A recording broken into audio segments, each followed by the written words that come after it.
Yo, what's up, everybody? How's everybody doing? I want to thank Teacher Will for this opportunity. Allow me to introduce myself.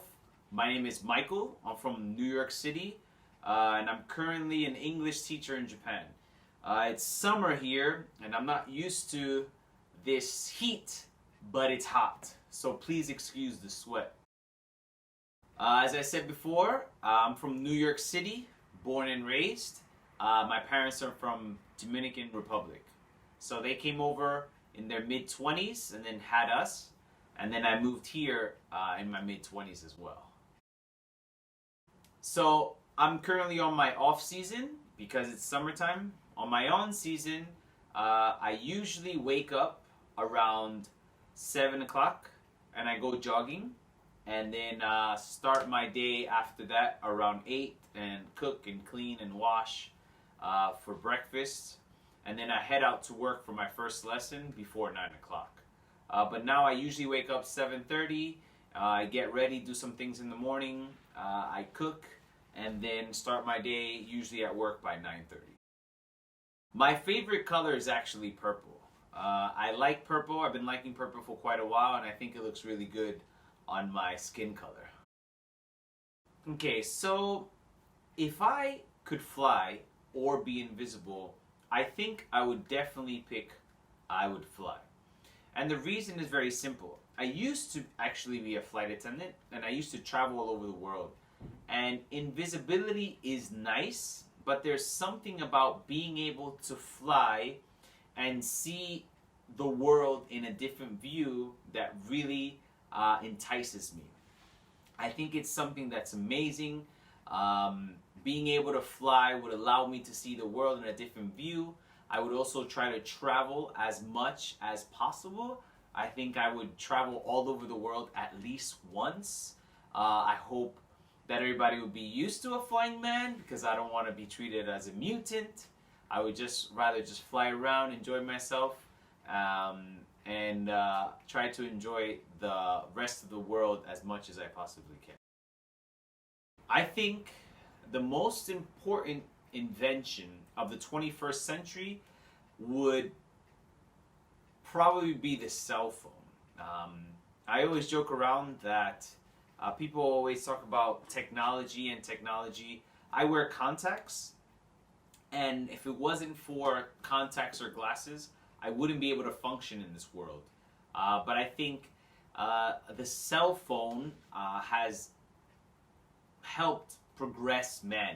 So Elon Musk said that we're already cyborgs because we have a cell phone, and I highly agree. Because of cell phones and the internet, the combination of both, add Google to the mix, we're able to remember things using a camera or a voice memo perfectly. It's a recreation. When we use our minds, we add creativity to the mix. We actually don't remember things the way they really are. We have unlimited information because you can search on the internet and find anything that you're looking for.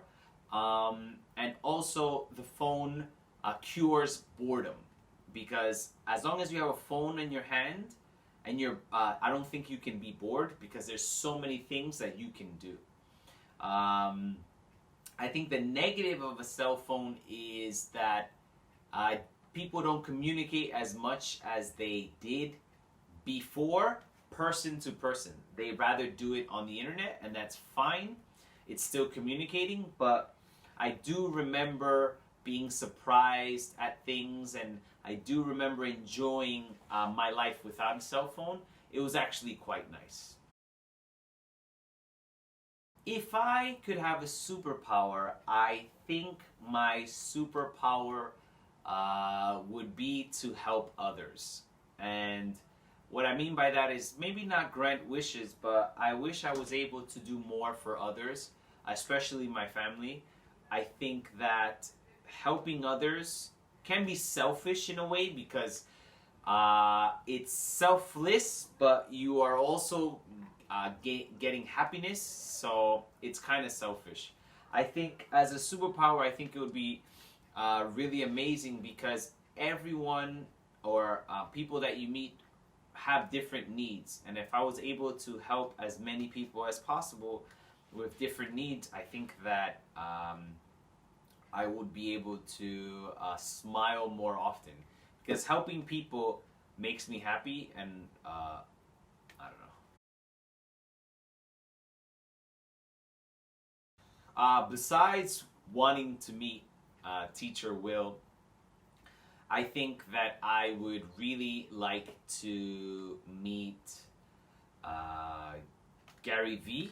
And the reason why is Gary Vaynerchuk, off the top of my head, has given me more confidence, more motivation than most people. I watch him almost daily, and his words really motivate me to help others. He's pretty selfless, and I don't know what I would want to ask him, but I would rather just hang out with him for a few days and see how he manages to balance life and success. And also, if I could meet someone else, I'm gonna sneak this in. I would meet my my high school English teacher. His name was Mr. Regan. He was one of the first and probably only teacher that mixed being cool and smart at the same time. I remember when I was a young man, being smart was not cool. Now it's a little bit different, but he actually mixed education and style together. He had what we would say swag, and he always had drip, really nice clothes, but he was extremely educated. He was fit, he enjoyed working out, but he balanced his life, and education was always a part of his life, and he really enjoyed reading. It's something that it took me many years to enjoy, but now I enjoy reading because of him. So I would love to meet him again as a grown man and be able to talk about things more, because when I was in high school, I wasn't at the mentality that I am now. If I had $1 million, I've actually thought about this before. I think what I would do is first save half of the $1 million. Definitely save it. I would not touch it, and that'll be for the future. With the other half, the first thing I would do is contact my mom, my dad, my brother, and my sisters, and I would pay off their debt completely. I would like my family to be debt free. The next thing that I would do is, with the remainder of the money, I would try to invest or to build a home enough to fit the family members that I get along with the most, because I would love for them to live in a place where they feel safe, confident, and together. I think families should be together, not in the same apartment, but in the same building. It would be nice. After my family's taken care of, I would most likely use the money to use the rest of the money to give back to my old grammar school. I came from a very poor Dominican neighborhood, and the school is still there. Actually, my first teaching job was there. I would love to give back to the school, build a new facility for them, help. It was a Catholic school. I would love to help them and continue the traditions that they helped for many, many years. And then if there's any money left over, I would live the rest of my life learning things and accomplishing goals that I don't have time for now. But I would not quit. I would not quit working. I think I would work even more if I had more money. My favorite idiom, my favorite slang word would be fuck. Because fuck, you can use it all the time. My favorite idiom is written on my wrist. It's actually what comes around goes around. I believe that firmly. I try to be a nice person. I'm not the most perfect person in the world, and I don't pretend to be, but I live my life and give thanks to others and help others the way that I would love for them to help me. That's why it's written on my wrist. So the biggest suggestion that I really jam down people's throats is high frequency words, and the reason why most of the people that I work with are beginners, and I think for a beginner, high frequency words is the way to go. So I actually have a few tips. First one is high frequency words. Learn high frequency. Learn the thousand most used commonly used English words. If you know that and the different forms of past tense and present tense, it would definitely help you to understand and speak English better. The other thing that I would highly recommend is confidence. And it's very funny to say it like that because you can't find confidence. You have to, I mean, you can find confidence, but you have to find it within yourself. And if you find it within yourself, confidence allows you to do anything. And I'm not the smartest person in a room, nor do I pretend to, but I also know that if it wasn't for my confidence, or at least trying to do anything, sorry, I got a haircut and the hairs on my nose. If it wasn't for confidence or me at least trying, I would not have succeeded in life. Life is very scary, but you have to try. And English is the same way. People are afraid to make mistakes or afraid they don't understand, and because they're afraid, they don't take the necessary steps in order to accomplish their goals. Why did I become a teacher? That's a very funny story. So the reason why I became a teacher is because I wanted to come to Japan.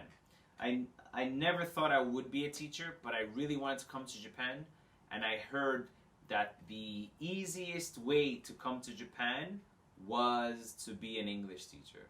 So I applied. I didn't get in. Like I said, I wasn't a very smart person in school, but I never gave up. I became a flight attendant, came here a few times, absolutely loved it. The earthquake happened, and after the earthquake happened, I was here all the time as a flight attendant. And one day, a flight attendant job got me really upset. So I decided to reapply to be a teacher, and because of the earthquake, there wasn't a lot of English speakers left, so I got a job instantly and I came. I was really happy because I didn't give up on my goal. I got here. So that's why I became a teacher, because I wanted to come to Japan. And then I realized I was actually really good at communicating. Because I'm not the smartest person in the room, I have more patience for people who are slow learners like me. The best thing about teaching would definitely be being able to meet new people and communicate with people. I used to work at an information systems company, and I got in trouble because I talked too much. And as a teacher, you can talk and communicate as much as possible. So that's the thing I enjoy the most, is the communication part.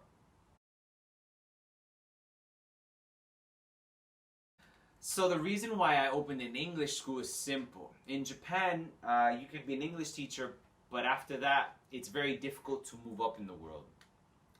Owning my own school allowed me a goal, or at least the room to be able to move up in the world. I can own another school. The more students that would come in, of course, I would earn more money, which wasn't allowed in my old school. But the number one reason was I can do things my style. I have a big problem with authority. I don't like to be told what to do, especially when I know that it's wrong. Owning my own school allows me to make my own decisions, and the consequences of my own decisions make or break me. And so far, they have made me.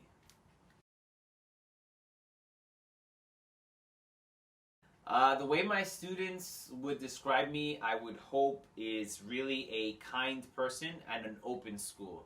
So I really allow my students to message me anytime. If I'm not working, they're allowed to come, hang out, talk to me. I think that my students have become friends more than anything. I'm a very open person. I'm very straightforward. So if I have a problem with you, I'll definitely let you know. But I think that people would describe me as a hard worker. I can definitely be an asshole, but an asshole in a good way because I give my all to people, and yeah.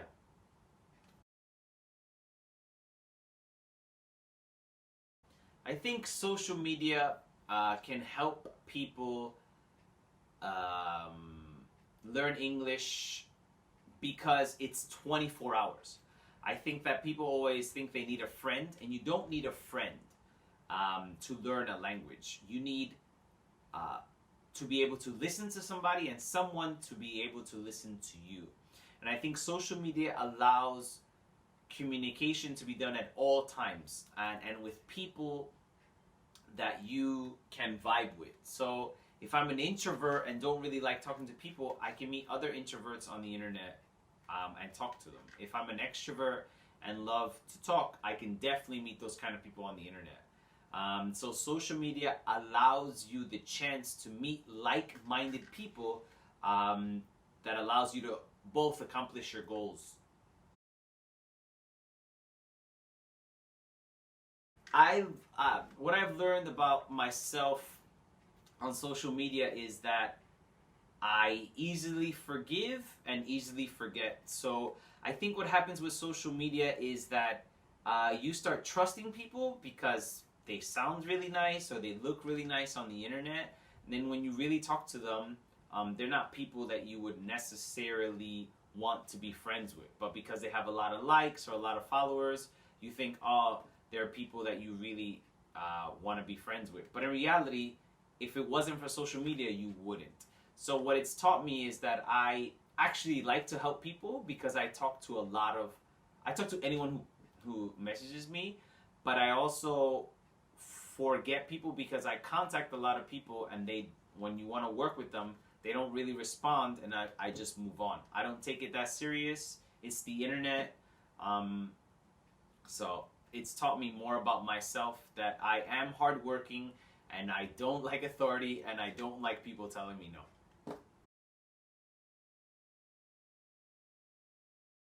What I don't like about social media is the FOMO aspect, the fear of missing out. I think that even myself, I fall victim to social media. You see photos of people on the internet or videos and you think, oh, their life must be great. But followers and photos, people usually put the best part of themselves on the internet, and it's not necessarily their true self. So I think the internet can really cause people to become more depressed than they already are, but it also shows the reality of people. It shows what kind of person you are. If you are a FOMO or if you are a depressed kind of person, it just heightens that. Fakery will be fakery no matter where you are, newspapers, magazines, or the internet, or TV. I would love to do more deep dive videos. So like I would love to teach English, but do a more creative sense.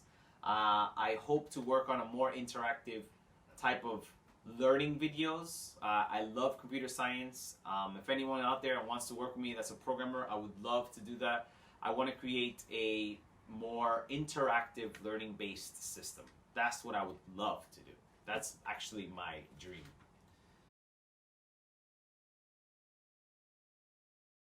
I would describe Teacher Will as the man. It was really funny. When Teacher Will first messaged me, he was really, really serious, like very professional. And then when I messaged him, I was like, yo, what up, blah, blah, blah.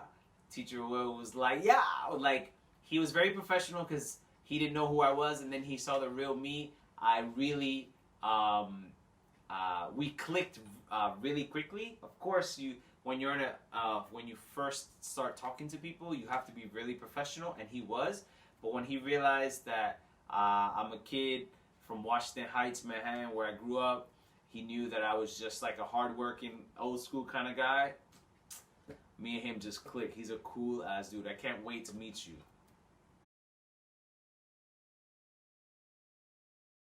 Insight, what insight means to me is a deep dive. So when you have an insight on anything, is basically a deep dive of it. And the more insight you have, the deeper knowledge you have. But I think, I forgot who said it best, the more you know, the less you know. But I think that insights, especially these insights, are pretty cool because I don't think teachers have time to really show their true self. Thanks for the opportunity.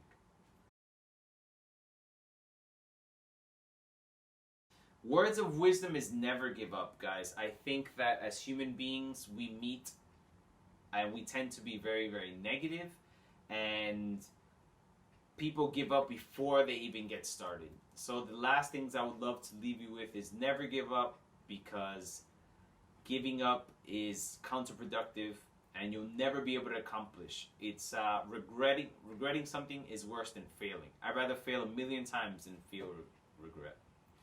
Anyway, guys, I hope that helped you, and I'll see you guys next time. Take it easy, guys. Peace.